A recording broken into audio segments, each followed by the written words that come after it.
What is going on? My name is Mike and this is all about pressure washing. And one of the most important aspects of having a business is getting customers. And we talk about how to get customers all the time, the importance of your marketing, your ability to sell and convey the benefits and the value of your service. But there are other ways to get customers. And I'm going to tell you how I landed $36,000 worth of commercial work from one round of drinks. So if you saw the video a couple weeks ago when Cody and Dusty brought over our new soft washing and pressure washing trailer, we hung out for a couple days. We did some training on the new setup to get Mac acclimated with all the new equipment. We did some washing. We did a little boating. But what I'm talking about happened when we were at dinner one night.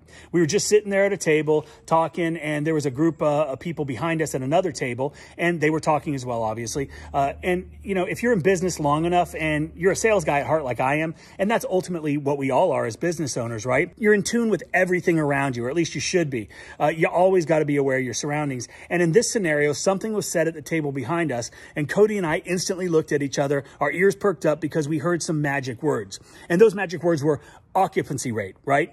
And what that means was that these people were in some way involved in the apartment industry. So I immediately turn around and say, hey, do you guys work in an apartment community? And the immediate response back was, why, do you live at our complex? And I said, no. The next question was, are you looking for an apartment? Which I love because they're in sales mode. And I said, no. The third question was, are you a vendor? My response, not yet.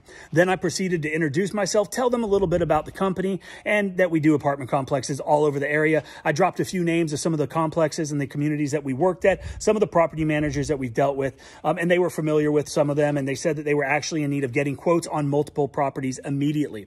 So it turns out that one of the guys at the table was the operations manager for the entire region. They're based out of Florida, but they were up here doing some site inspections on all of their properties. So this is a prime example of being in the right place at the right time, having your radar up and not being afraid to ask questions or to sell. So I collected all their information. I got their business cards, told them that it was great to meet them and that I would be emailing them in the morning to set up some time to go and look at the properties so I could get them over some estimates. So we finished up our meal. It was awesome. And I was paying the bill when I told the waiter to put their first round on my bill. He said that they were only getting one round. So I took care of it and we went on our way. The next day I emailed the guy and he sends me all the contact information for each of the property managers at all three of the properties. So I made contact with each of them and I set up time to go out to each property to do the proposals. Now, these are great properties, great people, well kept and not terribly bad. So during my interaction with any potential customer, specifically commercial customers, there are a number of questions that I like to ask that allow me to better provide an estimate that I think is going to be able to be as competitive as possible, because we all know 9 times out of 10, they're getting other estimates from at least 2 other companies.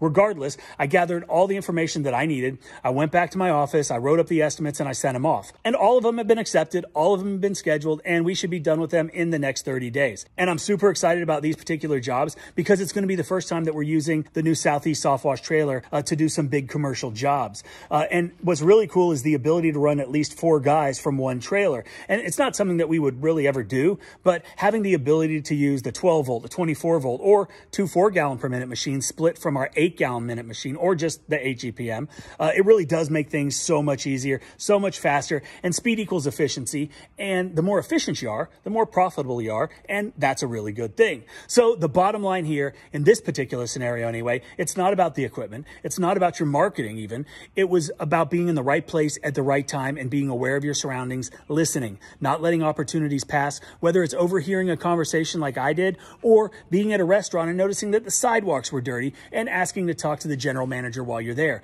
Essentially, this was a cold call, and this is one of the hardest ways for most people to sell, but if you do it enough and it gets easier, you get more comfortable. And if you need help with your marketing, if you're struggling to generate leads, if you want to fill up your schedule faster, check out my 6-figure marketing framework where we go over everything that you need in order to get those leads coming in and to get that schedule full. There's a link below. Use promo code 50FREE to get $50 off the course, and that's it. So remember, keep your ears and your eyes open. Don't be afraid to tell people about your business. Don't be afraid to ask for people's business. All right, so that is it for today. Hope you enjoyed the video. Hope you got something out of it. If you got any questions, leave a comment below. Don't forget to check out my 6-figure marketing framework, and I hope you have a great day.